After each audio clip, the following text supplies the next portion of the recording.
Sabíamos que teníamos enfrente a un gran equipo y bueno, nosotras hemos ido con nuestra arma y como siempre desde el minuto 1 hasta el 90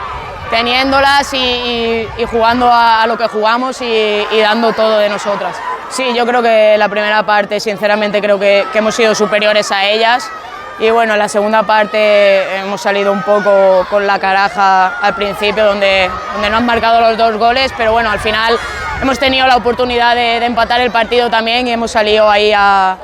apretarle los últimos minutos y bueno, creo que ha sido un partido donde tanto ellas como nosotras hemos tenido nuestros momentos y nuestras fases y bueno, al final se han llevado ya los 3 puntos, pero creo que ha sido un partido muy disputado por ambos equipos. Al final orgullosa de mi equipo siempre.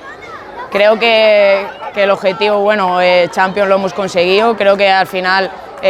con nuestros defectos, nuestra virtud siempre hemos jugado a lo que nosotras queremos y creo que es muy importante en todas las fases del encuentro.